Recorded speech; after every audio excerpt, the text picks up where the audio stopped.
America's workforce. Its strength is our nation's success. Join Ronnie Spellman on I Build America podcast as we explore innovative solutions and inspiring stories from leaders and workers shaping America. Discover actionable insights to build a motivated workforce. Welcome to the I Build America podcast. I'm here with Justyn Hornor. Justyn, I've been so excited to have you on the I Build America program just to talk about your business and your industry and what you've done in your career. Welcome. Thank you so much for having me. Yeah, now, I know a lot of people, when they think of workforce development, maybe think of some of the people we've had on the program. They've been workforce development experts in government or nonprofit or a workforce consulting side. But I try to make it a point to have industry people. And in your case, you're revolutionizing your segment of the industry. So I want to talk about that, but tell us about your company. You're the co-founder and CEO of ONX High Performance Compute. You're based in Nevada, Las Vegas specifically. You're here in Michigan. We are still in Michigan. You came out to meet with some leaders in the state as you look to expand. You grew up in Arkansas, so you've been all over the country. Building programs. You started your first business, from my understanding, at 19. That's right. But you come from a generation of entrepreneurs. Tell me about your journey. It's in the blood. My grandfather was, in particular, was a farmer out in Arkansas and Missouri. Okay. So that's where I grew up. My first job was with my dad's business as a janitor. Oh. So he had a large janitorial business, and I needed to pay for cell phone minutes for my girlfriend, now my wife, and kept getting in trouble for that bill. So went to work for my dad. Now, most people might not remember the days before unlimited plans. Right. Like, they were expensive. They were. Not that long ago. I remember my daughters, they were using a lot of internet, and I'd get a bill for an extra $500 for the month. Oof, yeah. We don't have to deal with that so much these days. Right. But yeah, I do remember, my father got one of those old antenna cell phones, and it was a big deal. Yes. And now they're ubiquitous, right? Right. So, but yeah, my first career outside of working for my father was in the music industry, of all things. Oh, interesting. Yeah, I was a musician, and I toured and then produced, and then later had a record label and sold that in 2006. You had a record label. I did. Oh, fantastic. So how did you, and this is kind of a different, so anyone listening to the I Build America podcast, this is an amazing backstory. So you were a musician. What did you play? I was a pianist. Okay. Yep, and then I was a gimmick guy, so I played lots of different instruments when I toured. Okay. Most of them I could only play one song on those instruments, sure. But gave the crowd a fun moment. Did that, and then I had always been interested in technology. Right. I broke my dad's computers at a Tattd. I think it was a 5,000 or 1,000. I remember the Tattds. Yeah. Now, before we go there, though, how did you get into the record label business? The artists that I was producing, and I toured with a group out of Nashville, so I'd seen the whole process for getting signed, radio promotions, and things like that. So I produced them a great album, and they didn't know what to do with it. This is our Arkansas-based musicians. Right. And so I started managing, just to kind of help coach them along. Right. Ended up being a key part of a lot of my skills as a leader today that I built back then, because I had to build small businesses and teach each of those artists, those bands, give them roles and coach them and teach them accounting and all those kinds of necessary things. So, and then the label formed when one of my artists made it on, I think it was number 13 on the college charts. Oh, wow. And this was in 2004, I believe, somewhere in that era. And we were going to get them on a label. None of the labels wanted to kick off the bassist, I think. Sure. And they were like, we're not doing that. So I was like, all right, we'll put a label together. Started recruiting other artists. That is so cool. And then I started building in WordPress, which is for websites. And that was kind of my first big foray into technology. So were you mostly self-taught then in technology? I was, yes. I've worked with a lot of software engineers and technology companies, and I think most of them will contend that's the best way and the best person to find. That person that is self-taught. They can take apart a computer at any time. They can program a language just from figuring it out. It's amazing to see that person operate. It is, and I think that comes because they find passion right. and excitement in that process. And so then when they do need to learn more sophisticated architectural patterns and things, they're usually eager and excited, and they already have a lot of the base skills. Right. And so somebody coming in and learning all the design principles up front can be boring, and you're just wanting to go get something built. Right. And so I love it when you have a builder. Yes. Right, so it just likes to tinker and play, and then grows into it. Yeah. Did you hang out at Radio Shack or any of those stores? Oh yes, of course. Yeah, and hardware was always something I was kind of tangentially around. Okay. And it wasn't until last few years, don't want to skip ahead too far. Okay. That I got into the hardware world. Side. So what happened to the label, the record label? Oh, I sold it. Funny story. I was in Albuquerque, New Mexico with one of my bands, and a kid walks up with a burned CD that they'd burned all their music off of Napster, right, and asked them to sign it. Okay. And I was a little upset at the kid. I hope they don't remember that moment. It's not my best. But I told them, like, you at least have to buy a T-shirt. This is how these guys make a living. Sure. But I didn't sleep that night because it just really hit me how the technology, the peer-to-peer networks in that stage were going to fundamentally, in my mind, shake the industry. Right. And I sold the label 2 months later. Oh, wow. And that was the moment, when I was on the road with a band and saw how Napster was going to, potentially, at that point, shred what we were doing. And I remember that period of time. I was living in Southern California around when Napster was really big. I remember walking through the campus of UCLA, and they had tent cars in all the dining rooms for the students, indicating that Napster and that whole file sharing for free is illegal, copyright infringement, and that as a student on our campus at our university, you shouldn't participate in that process. But then to watch the evolution from Napster to these other streaming and sharing, such as iTunes, and having it more legalized, it's evolved really quick, in the past 20 or so years. But a lot of people today wouldn't recognize the Napster of back then and how long it took to get to this point. Yeah, and streaming was a natural progression. Right. But I think at that time in the mid-2000s, we thought that it would still be you would buy a song.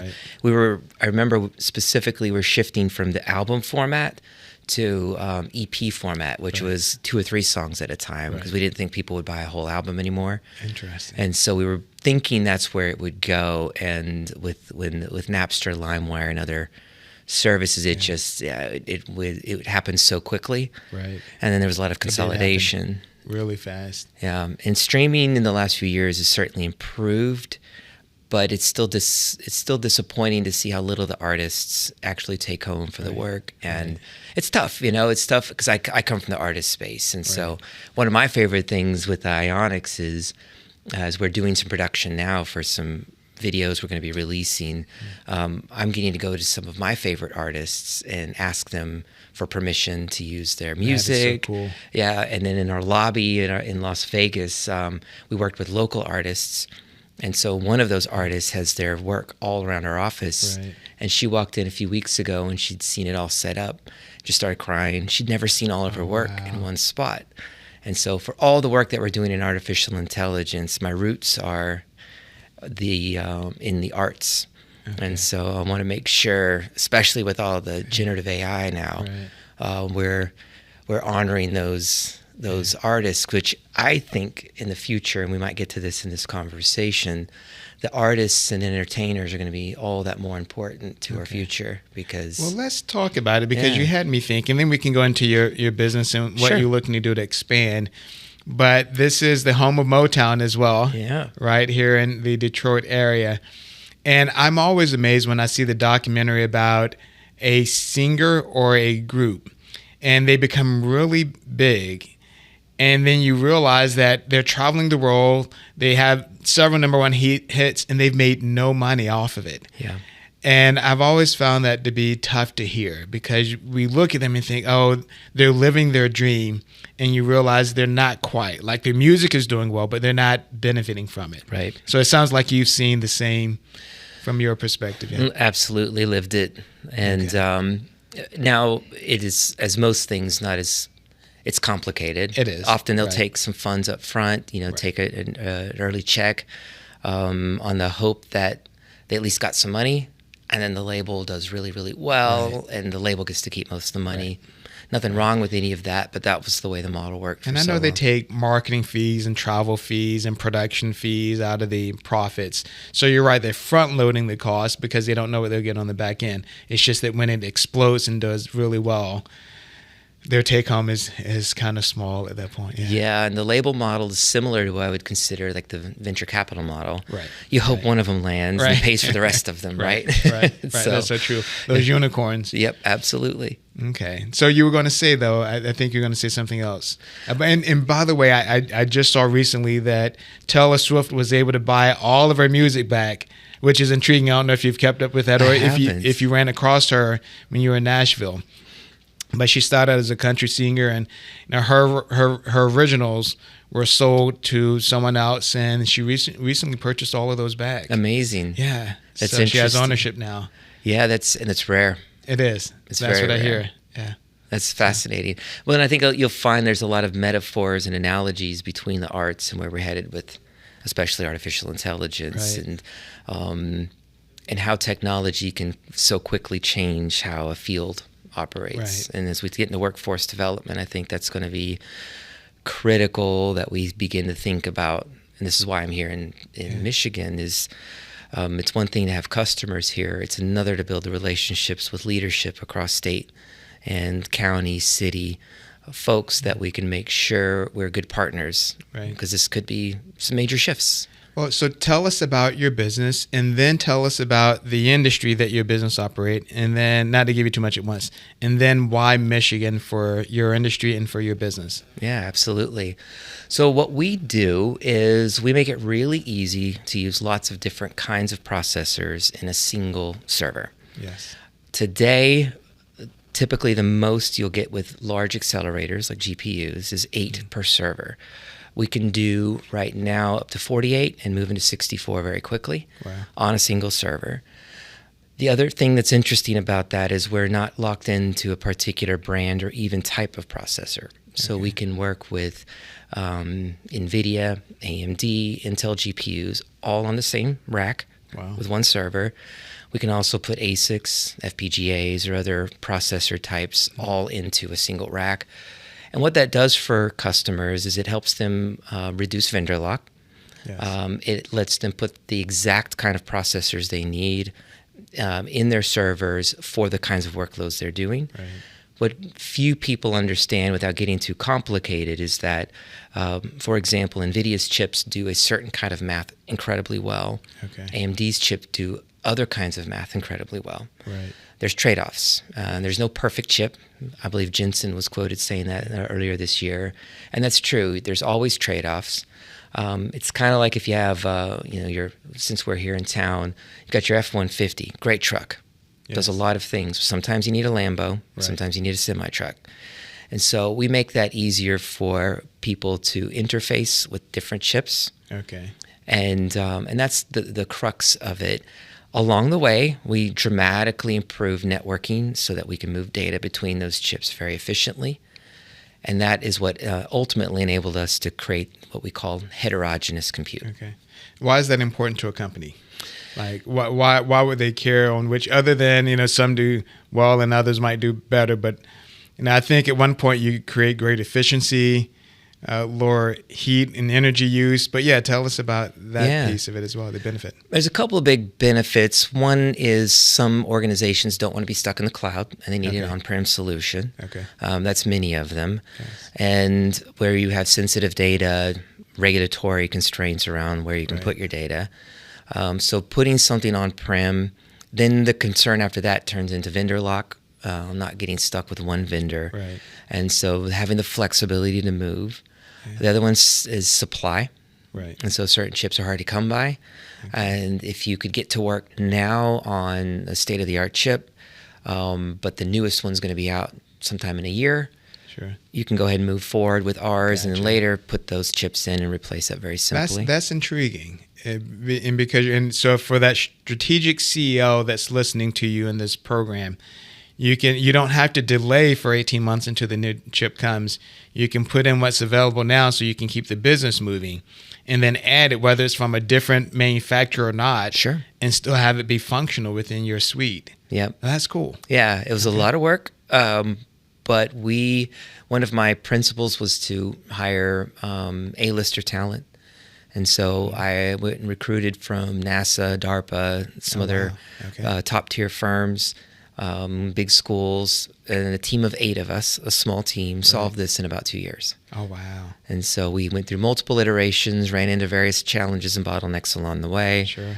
All of them have different languages that they speak in, from electrical engineers to hardware guys, data center experts, software engineers, AI engineers. It was an incredible crew. Sure. But we had a ton of fun just trying to break it and make it better. We joke about how there's duct tape and baling wire everywhere in these systems. And so our job was the MacGyver approach, if you remember the ocean MacGyver. Absolutely. Right? One of my favorites. Yeah. So we had a lot of fun.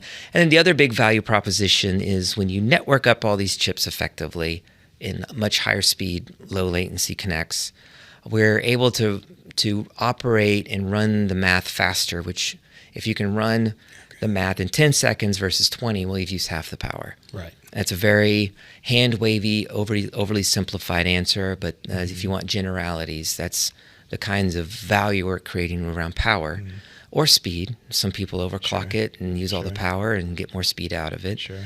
And then the last piece that I'm the most interested in is it enables entirely new models to be built. Okay. Types of AI that you cannot build today on a single chip. Now you have access to all the chips. Right. So you need a certain map at a certain point in your training. You can use that that particular chip and then move to another chip that's better at something else. Sure. So with all of your experience, all of the talent that you pulled into the organization from, I presume, around the country, if not the globe, why are you looking at Michigan as your next partner? Well, we are very interested in, besides just building the rack scale capabilities, and we're not a chip company. We're here to enable all the chips. I am seeing the need for U.S.-based chip making, which is not new and coming from me, but there are few regions positioned better than Michigan for the chip architecture and manufacturing fabrication side. Gotcha. And there's lots and lots of different kinds of chips with different architectures that are needed. Okay. And so I could see this region being particularly positioned well to help us ramp up with all the scale and infrastructure you already have for making big machines. Right. These are very big machines with a lot of complexity. So I'm very interested in that. I also know that there is a large aerospace defense cohort in this region. Of course, you have some of the top schools in the country in this region. Nice. And between the education, the capabilities to manufacture, the location itself around water, all the benefits are very uniquely positioned in this region. Amazing. Yeah. And I know when I was looking to move one of my offices, I was based in Southern California at the time, had an office in Wisconsin, and we were looking to move it someplace around the country that fit the type of employees, about 50 employees. We landed on Irving, Texas, which is in the Dallas-Fort Worth region. But we worked with CB Richard Ellis, CBRE, to help us assess education, types of jobs, types of facilities, potential clients, all of those factors. Did you work with anyone specifically? Like, how did Michigan come to your attention? Were you already familiar with it, or did you meet someone that said you should think about Michigan, or read an article about Detroit becoming an epicenter for technology? What kind of prompted you to think of Michigan? Initially, it was one of my investors came from this region and called my attention to it. But we were at that stage of the company, like, well, we'll get there. We'll think about expanding when we're ready to launch, right? And then we started meeting some of the folks within the state government, began interfacing with those groups. Right. There seemed to be some specific interest. Of course, this location that we're sitting in right now, DC3S here in Sterling Heights, is a fantastic facility that I never would have thought I would have found something like this place out here in this beautiful area. So there's a lot of really interesting ways that we can engage with the aerospace defense, DoD, and other groups that require clearances and things like that for those kinds of programs. And then again, the fabrication capabilities here are really interesting. So I marvel. I've been around manufacturing in my career. One of my first jobs was with a manufacturing company and a manufacturing plant. But when you drive through this area, this Detroit metro area, Sterling Heights, and you see these massive facilities that look very technically sophisticated and high-end, it's impressive. It is big. It is. And beyond where I think we're headed very soon, as we're getting data centers spun up all over the place, of course, there's constraints on the grid, what those can handle. Right. A big accidental but fortuitous advantage of our ecosystem is that we can build very small racks or very large ones. I can go down to 5 kilowatt racks up to 170 kilowatts in a single refrigerator size rack. Right. An enormous amount of heat comes out of those, but we can still cool those.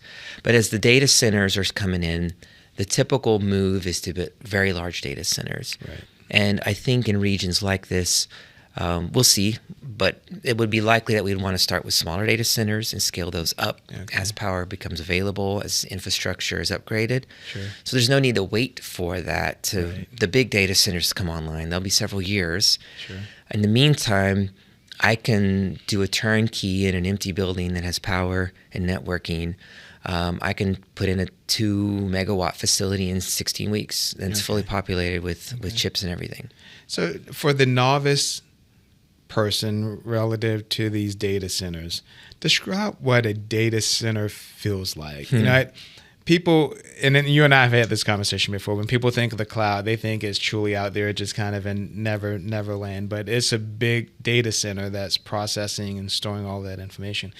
What does a typical data center look and feel like? People wouldn't recognize the amount of energy it uses, first of all, and two, the amount of cooling that has to happen to keep that computer equipment chilled and have to be operational. And I was driving the other day and had my phone sitting in a little holder in the car windshield, and I didn't realize the temperature. I felt great in the car. I didn't realize that the phone itself was getting that direct light through the windshield, and it become overheated. Yep. And so when you think about all of these racks of computer equipment producing a lot of heat, it needs a lot of energy to keep it cool. But yeah, walk us through how large is a facility? How complicated is it to build? And generally, not using your technology, but how complicated is it? But it feels like Michigan, because of these huge facilities they have, would do well at managing a data center. Yes. I built a couple of clean rooms, which, to some degree could feel like and look like a potential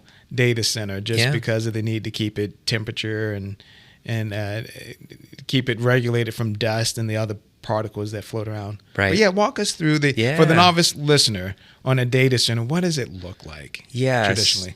So very generally, and there's different business models, but if you think of a data center as a mall, inside that mall, the job of the mall owner, the data center, is to have security, networking, cooling, security. I think I already said security.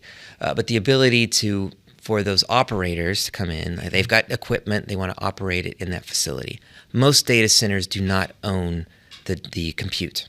Okay. They're operating that compute and making sure it's available.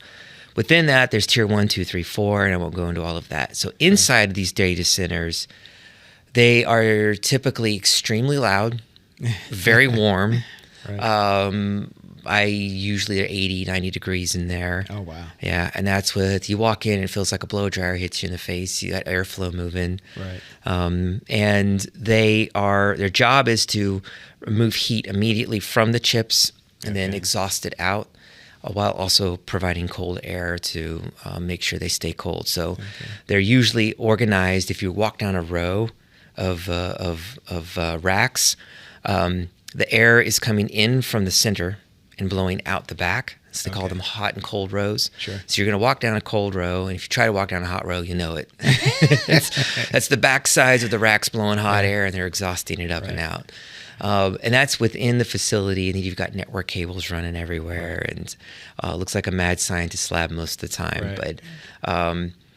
But many of them nowadays, especially tier 3, tier 4 facilities, look like they're very pristine. All the cabling is very well done. Then when you get outside the data center, you often see large air conditioning units, 8, 10, 20-ton air conditioners.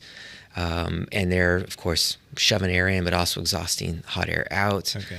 And there's a lot of power. Depending on the tier level, they will have multiple points of redundancy. So then you have diesel and battery backups in addition. So they usually do a good job of hiding all of the different things on roofs and everything. But if you were to go through it, you'd see giant battery banks, giant generators for backup, and you would see lots of power coming into very large transformers, as well as huge air conditioning facilities and too. What's the square footage on what would seem like a normal one of those facilities? I know they can go small, and companies have small ones in their buildings, but what on a regular size facility? Yeah, the hyperscalers will be in the hundreds of thousands to millions of square foot. Oh wow! Yeah, they're gigantic. Very, very large, megawatt and even gigawatt. Oh my gosh! Yeah. Okay, very interesting. And one of the areas that we discussed, and I know we're nearing the end of our time, but I wanted you to speak about AI. You're an expert in that. I've heard a lot of people speak about the potential impact of AI on the workforce and that it might eliminate a lot of jobs and the like. But I was so intrigued by our prior conversation about AI. You're that expert. Where do you see AI going, and what kind of an impact do you anticipate on the workforce? I think if we are having these kinds of conversations and leaders from industry are interfacing now with leaders from the communities, this transition can be far less painful. And that's part of what I am trying to do now as a leader in my field, is to begin engaging positively. And yes, it's going to disrupt the workforce. Yes. Is it going to eliminate jobs? Yes, but it will create, I think, far more. And they were going to look very different. Okay. And so anytime you have this disruption, we see it like back in the day with good old washing machines, or we're going to eliminate all these jobs, and we don't even think about it now. And but that's not to say it wasn't painful for the service providers who were doing it at the time. And so AI in particular has the capability of eliminating a lot of jobs very quickly across many different industries. So my concern is that we are not enabling our workforce to be ready. I'll give you a couple of quick examples, time permitting. Yes. I was talking with some lawyers, big law firm. I was explaining to them how to leverage AI more effectively, and one of their comments was, "Well, we'll never hire another associate, a junior." Right. And I countered with, well, your seniors, your partners are going to retire out and age out and things. And so while you may not have 50 associates to every partner, you might have 5. Okay. It might be smaller, look more focused. And that doesn't mean 45 jobs got eliminated. It just might mean that there's other work for those people to do in different ways. Absolutely. Far more customer focused, far more client focused opportunities can emerge. You know, that field can be difficult to work with, and now we have an opportunity to really be very high touch. You see the same thing in healthcare and the software engineering space. I've got engineers doing the work of 20. Wow. And I had the same debate internally. Do we hire juniors? Right. Why would I hire a junior when a senior can put on that Iron Man suit and immediately get to work, right? Right. And when the juniors are going to flop all over the place for a while. Right. But we're making the intentional decision to bring on juniors and to continue to build that ecosystem up. And I hope that that's what we end up seeing, with a lot more apprenticeships and journeyman type ways to engage and learn a field. And then you become the senior, and now you're doing the work alongside the machine. Sure. But I think we should think about this as working alongside a co-worker, not in the sense of another person, but the ability for it to augment us.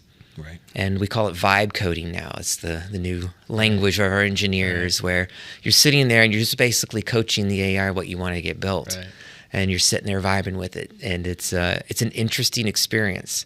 Some of my engineers say lately that they have not felt nearly alone. Oh, okay. Interesting human response. Yeah, like you're interacting. Right. And we'll hear them swearing at it and everything else. All the normal things we'd expect them to do and yell at a junior. Right. But I do see our workforce shifting significantly and aggressively. Okay. And it's going to be very important that private industry and government are working together to make that transition as sane as we can. I see a much bigger upside than I do a down. Okay. It just might be a little bit of a rough road getting there. Sure. I remember it wasn't that long ago. Every conversation was around IoT. IoT, Remember that? Internet of Things. Internet of Things, and that was going to be the big disruptor, and everyone's trying to figure out what was going to happen and where it was going to go, and now we're at AI, and it's every evolution has a challenge of just figuring out what it represents and what it means. And to your point, I think the good thing is that there's a place for everyone. There is. We just need to figure out where that place is. And yeah. There's work to be done. And I think one of the big shifts that I'm most hopeful for, to kind of cap this on a positive note, is I believe the future is about everybody finding what brings them the most joy. Yes. And we're going to find opportunities to go work in public service and healthcare and legal, and Right. where I think we're moving quickly to a world where it doesn't ever feel like work. Right. I don't feel like I work. Right. I put in a lot of hours, Yes. but I love this stuff. Yes. It doesn't feel like a job. And I want that for everybody. Right. And I hope that we all get to experience what I'm getting to experience. Right. And I think AI is going to accelerate that world. Yes. Might be a little bumpy, Yes. but I think we're going to see a beautiful outcome of this, Right. despite what might be a challenging short term. And you made me think of this as well in your comments, that it feels like AI to a degree is kind of like internet from this perspective. The internet opened up the world of information to so many more people.